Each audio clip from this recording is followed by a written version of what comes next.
Alrighty, I'd like to call to order the September meeting of the LaPorte County Convention and Visitors Bureau.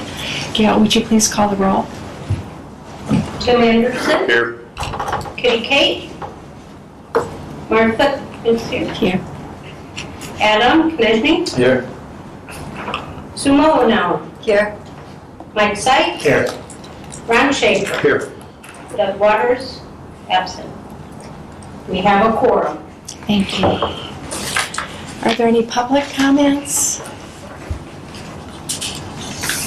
I assume everyone's had a chance to read the minutes, so can I have a motion to approve? Motion to approve. Second.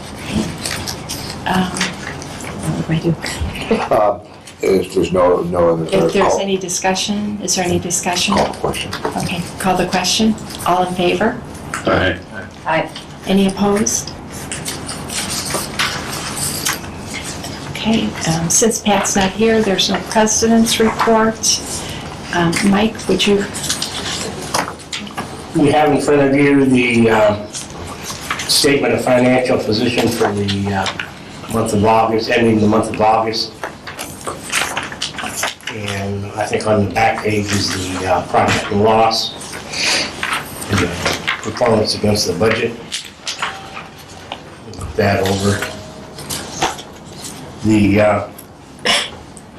again, August accounts payable, total amounts payable is $119,531.08. The total payroll for the month was $40,034.80, which is a total of $159,565.88. And I will pass this around for your signature. Mike, would you mind for Martha to put a motion out to approve? No, go right ahead. Okay, we have a motion to approve. Second. All in- Sue, motion to approve the financial report as presented.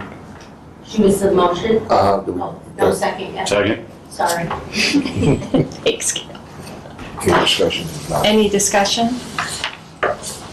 Okay, call the question. All in favor? Aye. Any opposed? Motion passes.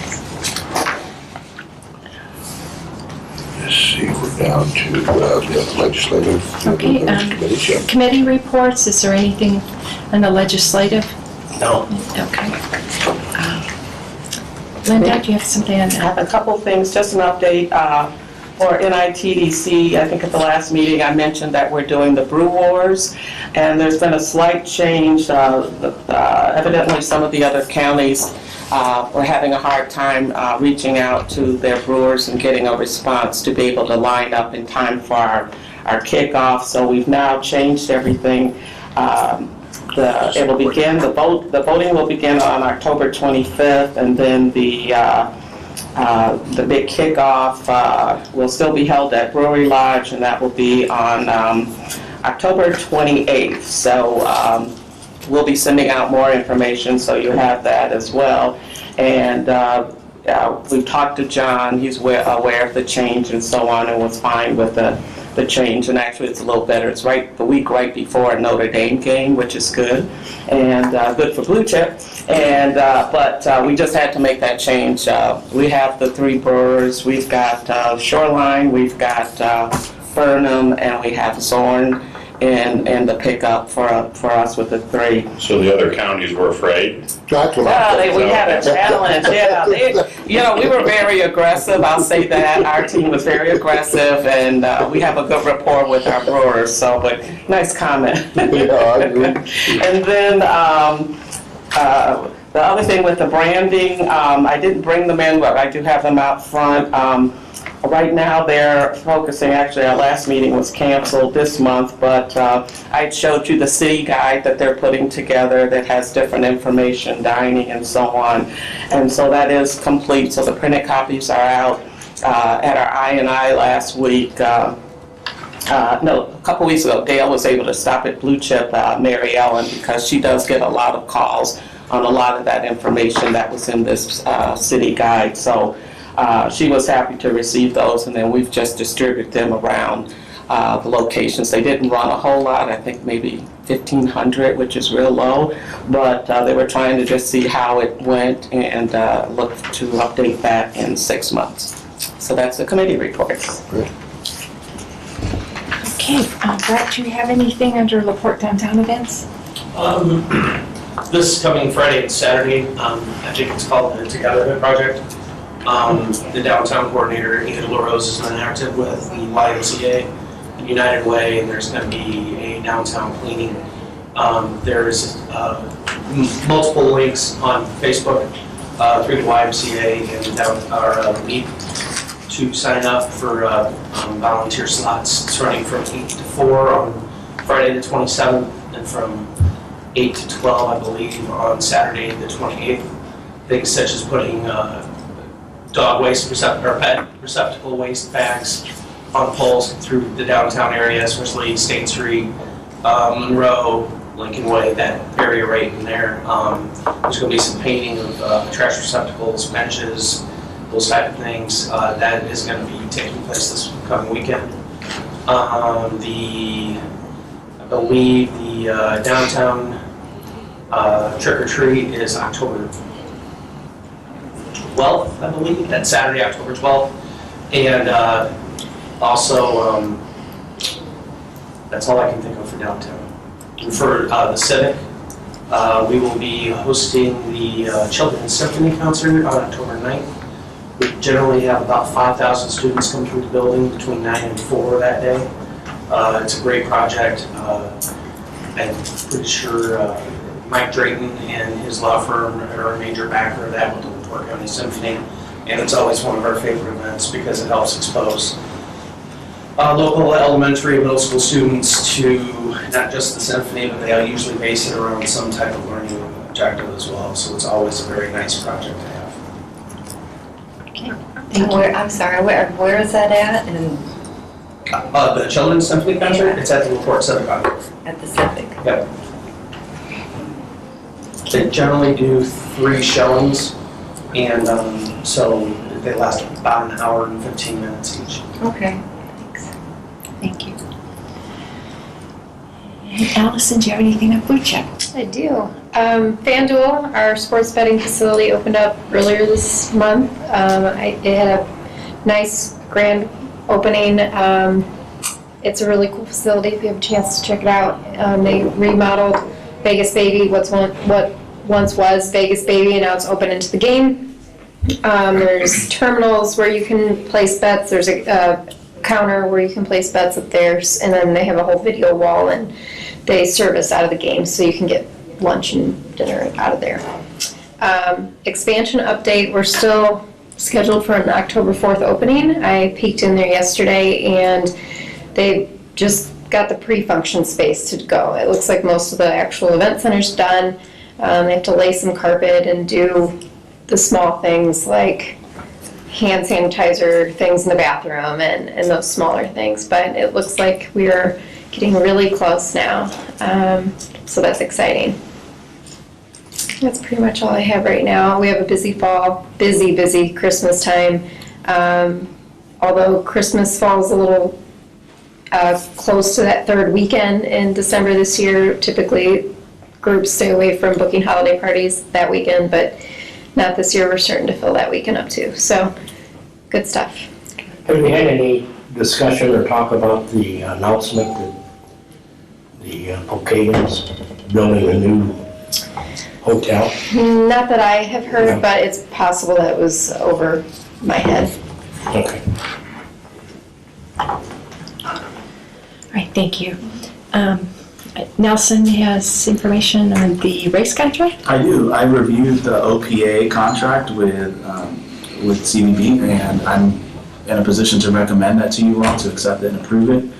One point that I would like to make is under the terms section, I was happy to see that in there, there's specific language that makes this board have to approve this contract annually. That was a problem that we previously had with another agency prior to OPA. And so I'm glad that that language is specifically in there. That way we don't get into any type of question as to how long the contract lasts for. It specifically says annually the CVB is to approve this. So that I think that gives us a lot more authority and control over this race, and I think it's much better than the previous contract that we had. So I recommend that you all approve it. Martha, if I may, the previous contract that we had that didn't have that specific language, but the practice was clear. This board did vote on it annually. Okay, we only approved it, and we only do an annual budget. As Nelson pointed out, we just didn't do the best job of getting the language in the contract. We just left the boilerplate stuff in that was there, and it did.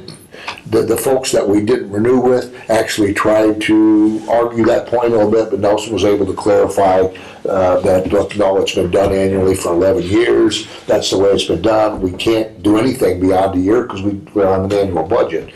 But so that's been the practice, but now it's in writing, and I think that's a great point. So I guess, Martha, if it's okay with you, see if there's any questions maybe on that contract or anything that let's talk about. Any questions on the Do we contract? vote on it now, or? Well, if it's your pleasure, we'd like to move forward with it, just to get it going, unless there's any objections. I'll make a motion to accept the contract on the recommendation of the attorney. I'll second. Any discussion? Okay, call the question. All in favor? Aye. Any opposed? Okay, motion. Thank you, that's good. Yeah. Okay, any new business? Okay, Jack, you're up. Yeah, good. Well, I do have several things to report on. Thanks for the approval on the race contract. That'll probably take us into my first item. Gail, did everybody get a copy of the press release today and the economic impact study? Not this morning, But it was sent to them. Okay, good. I thought so. Okay, good. And we can get copies for you today if you want. You saw the economic impact report, which was outstanding. The numbers were, you talk about a home run, this was a grand slam. It really, between the fact that the weather was good and the fact that OPA brought in 70 race teams, and we expanded this to racing multiple days, and then the jet ski portion of it, and great marketing on our part, and others, and there's just a lot of good decisions that were made. We really went over the top on it. We couldn't be happier, with that. We've already started meeting with our community partners and working on tweaking it for next year. A lot of little good input, good items, that not little, maybe big, stuff that we're going to be looking at changing just to make it better, and we'll keep you all, appraised of that. So we're real happy with that. But what you don't see in the economic impact report or in the press release, I believe, are a couple residual things that happened. As you know, we did a golf outing again this year, and as a result of that golf outing, and then Rick put together some race teams to attend the golf outing. Jeremy did a great job getting the park department to really kind of drive that through the city golf course, municipal course. We were able to raise $4,095 in the golf outing that went to Reigns of Life, which is a great thing that we can do that. And a lot of times we don't talk about that residual stuff as much, and I think it's real important that we get that out there. It's just another great thing that happened. We also did our silent auction. And through the silent auction, we were able to give $1,716 to the Michigan City EMA, the folks that volunteer to support the police during all the events in Michigan City in the summer. The ones out there in the yellow vest, they're normal citizens like us that volunteer their time. They don't get paid for it, and this helps them buy equipment, radios, things like that they can use to help direct traffic during parades and things like that.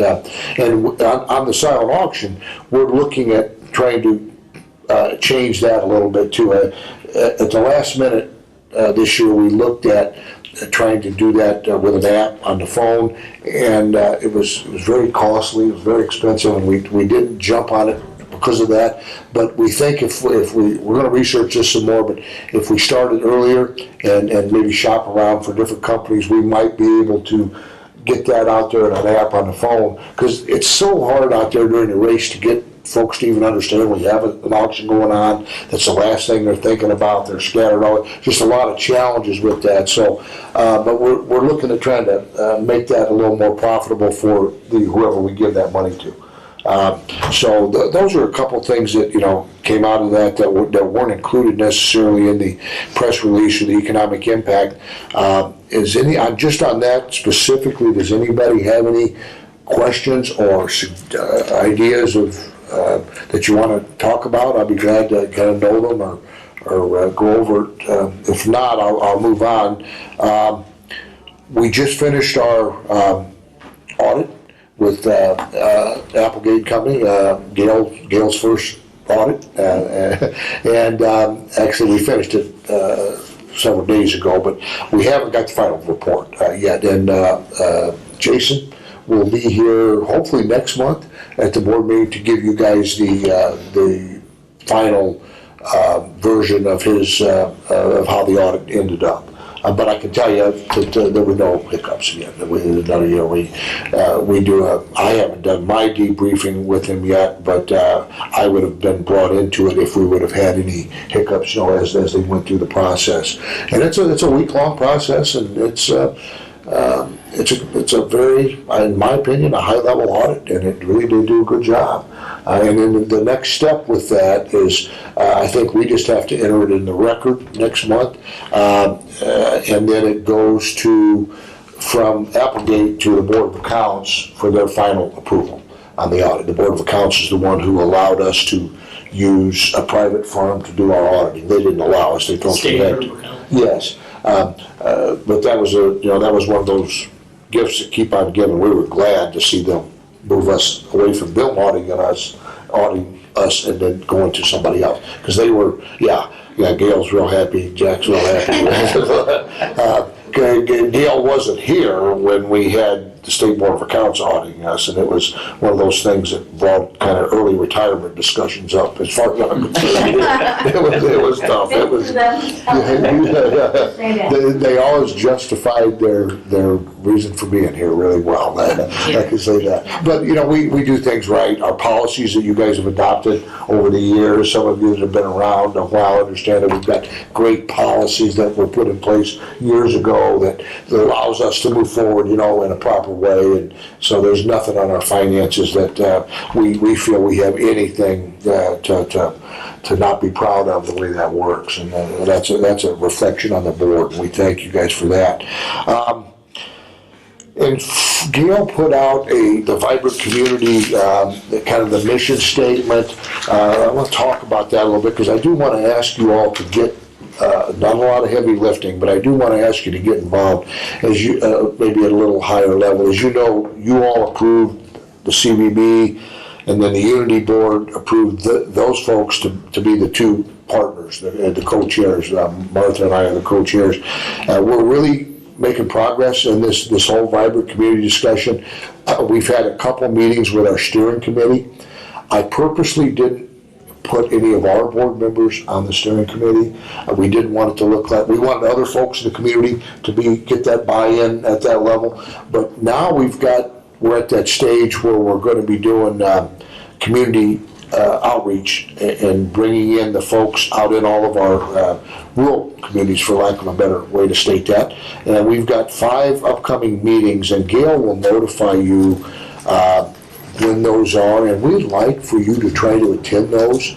There's one at the Civic in LaPorte, I believe 22nd or 28th, one of those 2 days. It's 22nd. Okay, and if yours is the 22nd, then the one at Blue Chip is the 28th. But you don't have to worry about writing those down. Gail will get them to you. And then there's going to be one in South County that's already scheduled, one in Rolling Prairie, and you remember where the other one is, Gail? I think it's going to be in Westville, it is. It's Westville, yeah. So there'll be 5 options. It'll be the same message at each one, but we'd like for folks at your level now to kind of step in and try to attend some of those, and that lets the community folks that are coming in know how important this is to us and to our board and to the community. So we'd like to keep you involved in that. This is going to be certainly the allowing the county to move forward with a master plan is a big deal. It allows the county to apply for a lot of grants and some of our communities to apply for grants that they couldn't normally qualify for. But my big takeaway in this is not that's kind of Maggie's area, and that's great, and that's certainly something that's important, but it's just the fact that this is a bottoms-up effort to get folks out in the community, out in La Crosse, Wanatah, Westville, Roland Prairie, Kingsford Heights, Salem Heights, Mill Creek.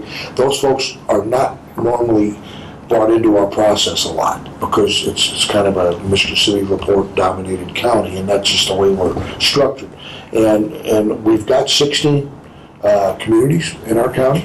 We've got over 600 square miles of dirt in our county, and if we're not the biggest county, geographically we're the top 2 or 3, and it's an amazing county. So this, and us being a county organization, it's a perfect spot for us to be talking about quality of life, quality of place, which is what we do.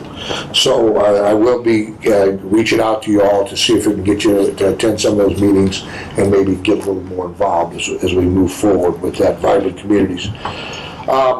Jack, is the county ponied up with any financials? Yeah, good question, Mike. We decided we were looking to get money from the county to start with. We had to hire this group to come in, and we had to pay them. I believe $85,000 is the amount, maybe 70. I'm not quite sure. Maybe he's hell on that, but maybe 65. But anyway, we budgeted like 110,000. We were looking to get 25 from the county to start with. Some of our, like Horizon Bank, for example, I will say that they said, look, we'll come in if the county comes in. There was a couple of folks that had that mindset. And we understood that. Through the process of going around raising the money, it became apparent, one, that started to get a little political, and that that's the way it works because the county's structured that way, right? And we made a decision, and I talked to the folks in Elkhart who did not go that route. They chose the CVB and the Unity Foundation over there. They paid for everything. They funded the money, but it took them 5 years to budget that money and get to the position that they could do that. It would take us the same thing. If we were going to try to fund our half of that or a third of that or something, as you know by our budget, it'd take us 5 or 6 years to be able to rat hole that money to get to a point that we could do that. So we just started pushing harder in the private sector, and we let the county off the hook, so to speak. We made the decision. They didn't say no at all. I think that Randy Nowak, the president of the council, was very supportive of trying to put that on the agenda and make that happen. But we just decided, I'm really happy with the decision. Now it's all privately funded, and it's all the money, we got all our budget's been met, and actually Maggie has been able to leverage a Lilly grant that we will probably be the recipient of in March, in the first quarter of next year, that will give us significant programming dollars to actually go out and do some of the things in the community that they were able to do in other communities, offer little grants to all the sixth graders in the county, for example, that they'll come up with naming a park that we're opening or something like that. Those are kind of some examples that we did in Elkhart that I was closely involved in through our regional group. So there'll be some programming dollars there to go out and do some things like that. So that's the answer, long answer to your question. Yeah, right, and I think and I think that's great. I think this is a great process that needs to be done for the county and what have you. The only thing that I bring to your light is that the Elkhart has got buku bucks from regional cities, money from Indiana Department of Commerce, regional cities money, and that's what they use to implement a lot of their projects. Well, unfortunately, we don't have that. So, I think the process is great. I'm a little worried about the final outcomes, how we're gonna get funding to implement, maybe some of the projects that come up. But it depends on what type of projects. I mean, they use renovation of the Lerner Theater. They used Regional Cities money for that. That was one of their major projects that they wanted to do under this process. So it really depends on what the process comes up with and what the projects are, but just keep that in the back of your mind, that why some of these communities are successful at this is because they got Regional Cities money. Yeah, that's a great point. And, you're going to think Mike and I planned this, but we didn't, honest. But that does lead me right into my next, some talk about legislation. Some of you attended, I know all the CVB staff were able to attend the regional presentation that we put on here through our regional group, and you may have recalled me bringing this up a couple times, but the 9 counties across the toll road, we formed a pretty strong coalition legislatively. When we had to go after our contract on the toll road, when it was in jeopardy, we were able to get our legislators to step up. Mike at that time was the chamber, he brought the chamber folks in. We really did a good job attacking that. So we became kind of known in the region as a successful, positive story on how you can combat those things legislatively. So as our regional tourism group has evolved a little bit and changed in the last year or two, we've taken on an initiative that is basically an advocacy initiative where we brought in a group out of that worked in Fort Wayne, where basically what they've done is they've put together we're putting together now here the same thing, a group that will, if we have a legislative issue, we'll be able to convene all 27 legislators across the toll road. Instead of going just to Senator Bohachik or just to Representative Pressel or somebody that we have access to here locally, we're going to be able to get buy-in from all 27 legislators. And we're calling it, and this is how the tie-in to Mike, we're calling it the process our fair share. Because what we feel along the toll road is that we have not gotten our fair share in the region on a lot of dollars. When they originally sold the toll road, we didn't get anything back on that. There's a lot of heartburn about that. And there's been a lot of things that have happened where we're not getting representation on boards. Could we get 40 million? I don't remember, Mike. I mean, it was a fraction. It was a fraction of what everybody else got. And the toll road is in our region. It's not in Richmond, Indiana, or down in the donut counties in Marion County. It's where all the money seems to go. And if you look at the makeup of the boards that direct those dollars Mike was talking about that went to Elkhart, we're not representative on any of those, okay? And we feel like we need to get better representation on boards across the region. And if legislation comes up that affects Blue Chip, that affects us, we need to be able to step up and get 27 legislators there to say one message that gets folks' attention. So that kind of led me into an update there. That we've been working on this. It's a great effort, and so we're real happy with that. I just wanted to, if there's any questions, I'll be glad to involve you guys at any higher level if you'd like to come to any of our meetings. Our board of directors is made up of some really good folks now on the regional level. The head of the National Lake Shore serves on our board of directors. The head of the South Bend Airport, former Representative Dermody, and others that have the ability to understand political issues and move them forward. We've got some great folks on our board, and we've got a lot of private sector folks on that board too now. It's not just all tourism. Is there an executive running that organization, or is it just a nebulous board at this point? No, great point. What we did, Tim, is our current regional board, we have an executive director that manages our contract with the toll road, goes out and sells for the toll road. Dan Barris is his name. And he is the hired hand, just like I am here. He's the one that takes care of policy and actually does what has to be done on a day-to-day basis. So he is the one who's pulling all this together. Now we have a contract with the former legislator, Matt Bell, that he's helping us with this political effort. We paid him X amount of dollars, just because I don't have it on top of my fingertips. I'll be glad to. I think it's about $30,000 to come in and do this effort. And the cool thing about where we're going to be able to have money to support our legislative effort is this is a public-private buy-in.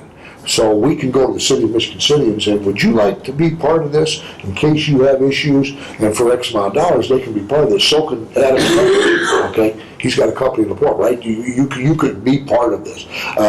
The chambers have all stepped up and said, we love it, we like it. We've got a reciprocal agreement with the chambers where if any of you are already chamber members, we won't take your money unless you stay with the chamber. You know, we're not after chamber dollars, okay, or EDC. We're not in competition with them. We're working in hand with them. Because there's some efforts that look like they will cross over at different times, and we don't want to cause the chamber heartburn there or anything. And that's great. I was concerned about that one. Yeah, so other folks know. We met yesterday with Jeff Ray in South Bend. They had the chamber. They bought in. Notre Dame, Tim Sexton did everything but sign the contract yesterday. They're coming. They're getting on board. We're getting, and now that we've got those folks either in hand or in a discussion point that they're very interested, we're going to start reaching out to the private sector and saying, okay, who wants in this? And so that's how it's going to be funded. Yeah, it's quite an effort. Any of you that want to step up and know more, I'll let you know when our next advisory board meeting is. Welcome to come. Welcome to share that with you, because we're really proud of that effort. And that moves to the next item, which is we do have some wins legislatively. I mentioned the toll road thing. Some of the stuff that we've been able to do, you're going to see the results of as we start talking about our 2020 budget. 3 things happened July 1st that are real important to us, to this group. One, as you know, the law changed because of our lobbying efforts to allow us to see who's paying innkeeper's tax. You guys know the whole story on that deal, and that was huge. That's a big deal. So it allows us to collect the money that people owe, and that was a long time coming. But that was because of lobbying efforts that we've done. The second thing that went into effect July 1st was it allows now for the third party, like for your Airbnbs, there's several groups out there that collect money, innkeeper's tax. We weren't getting it, with the money that was going through those groups at all. It was never coming here. Now it is. It's going to be collected through the state. It's going to come back here. And a report came out last weekend that I knew this was going to be a big deal, but I had no idea how big LaPorte County played in this. We're in the top 5 in the state in vacation rentals. Really? Top 5 in the state of Indiana. And it's all the Long Beach stuff, it's all the Chicago stuff there.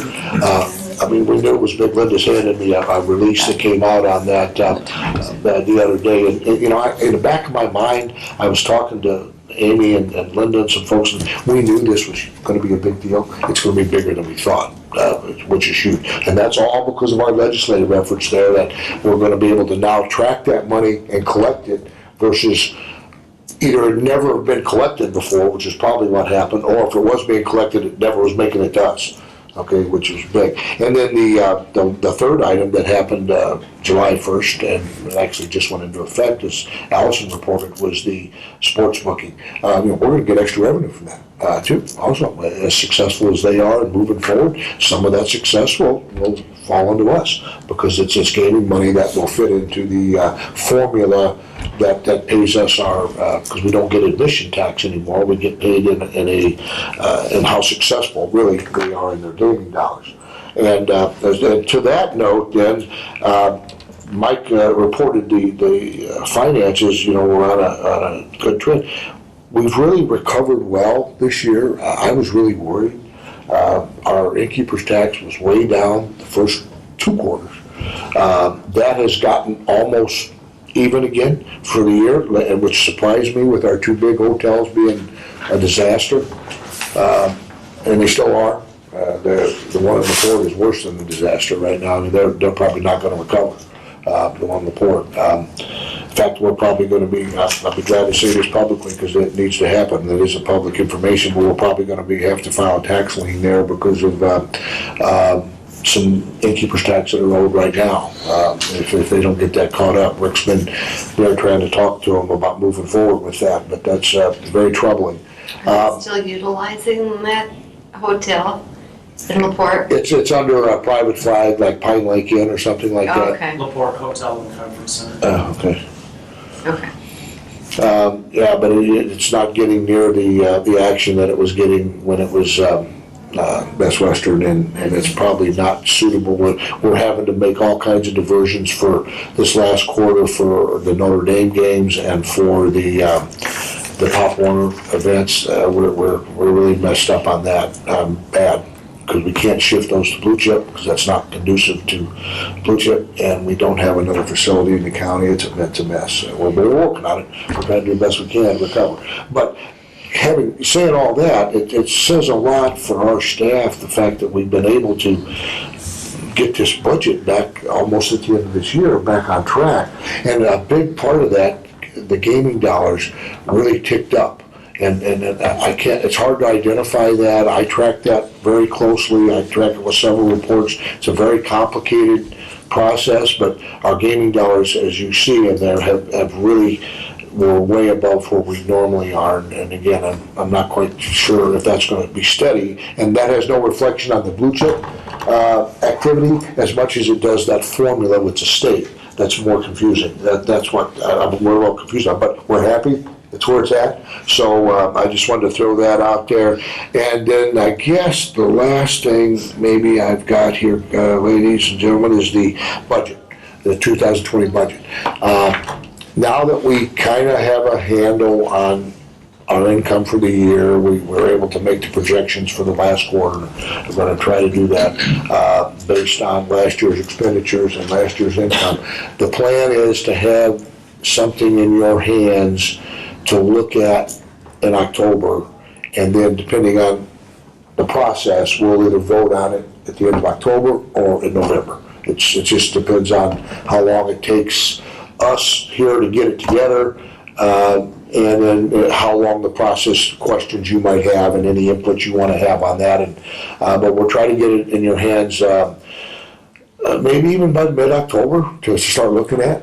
And I don't anticipate big change, because even though there might be a little uptick in the innkeeper's tax because of the laws that changed, I'd probably take the conservative route here and not go with any big projects for next year or any big deviation from the budget until we see that holds true. We've got a sufficient reserve dollars if it wouldn't, but as you all know, our budget's it's just a crapshoot. I mean, we have to put it out on a speculative guess on what we might be able to bring in. We know we control our spending. We can control that, but we can't control our income. And that's a tough budget to have to deal with. But the spending is within, and we'll make sure that's within the budget. That's an easy one to control. So that's kind of where the budget process is. Want to give you a heads up on that. And be getting it out to you as quick as I can so you can have any input you want. And if there's any items you want to talk about that are outside the current budget, give me a shout and we'll start talking about them and see what we can do as far as having those discussions, okay? So, I guess, Martha, that's it for me. Okay, Linda, do you have anything marketing? Sure, and just to follow behind Jack, talking about the budget, last week Don Anderson was here.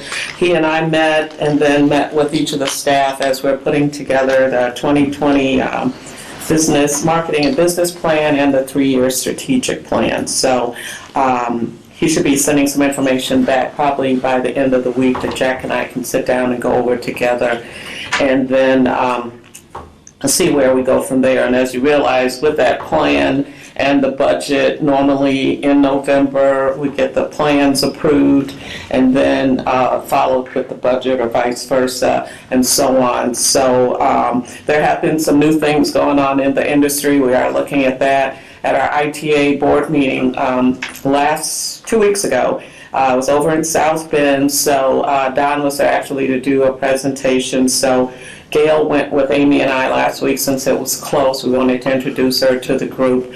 Had her first time meet with Don Anderson. So it was a perfect time, but a lot of good information as Jack was talking about.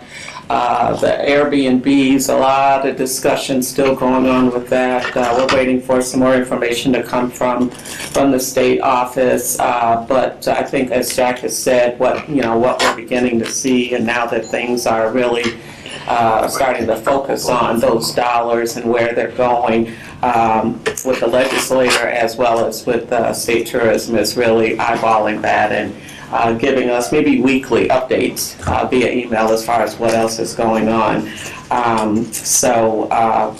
But I wanted, since you talked about that, but the other part that's going on is our relationship with the state. VisitIndiana.com, after every calendar of events, we submit big events to them in their portal, hoping they'll pick some things up. And this year so far has been a good year for LaPorte County. So if you happen to go to visitindiana.com, you're going to see information. They've got the Scarecrow Festival. They've got an event at the LaPorte County Historical Society Museum. And then one that Amy, we just approved, and it's talking about, somewhere to go, relax, and have a great time.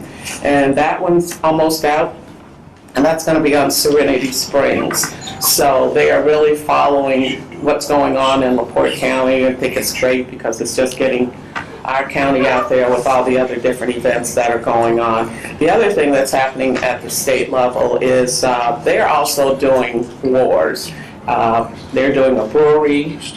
We'll call it a war because that's what we call ours. They're doing a Main Street, and then they're also doing trails. So you can go to visitindiana.com and vote. And this goes through November. And the breweries that they are showing on there is Shoreline and Burnham. And I don't know what happened, how they didn't pick up some of the others.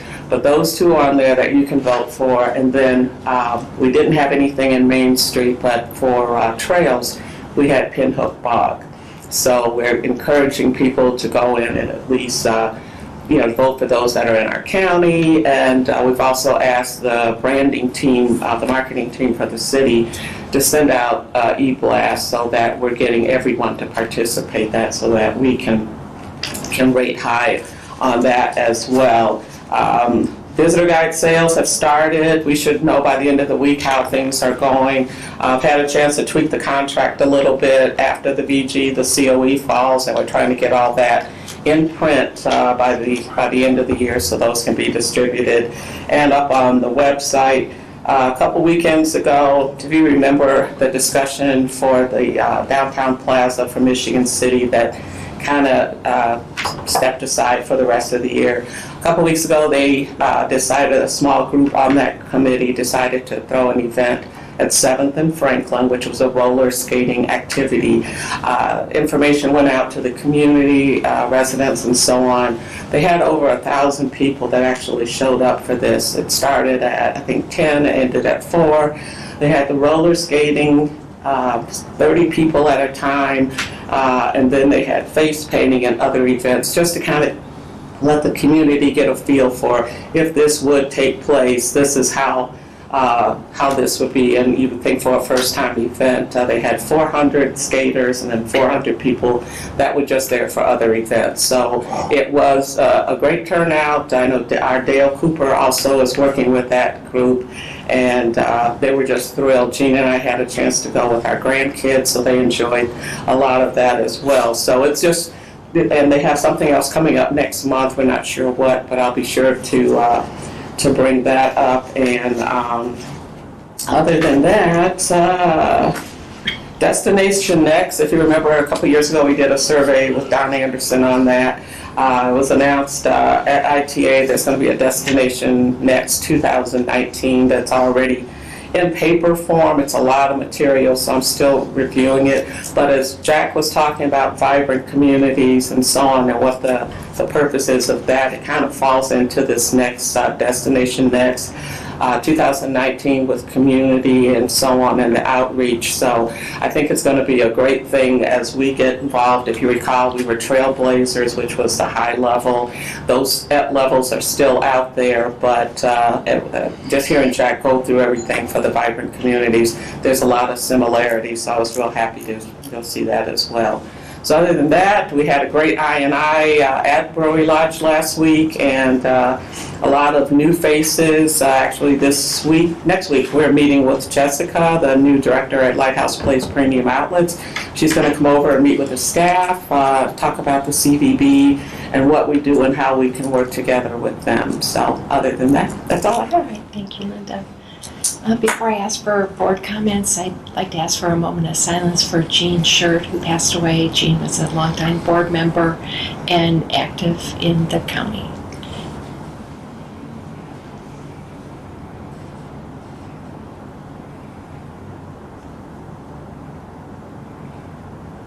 Thank you. Are there any board comments?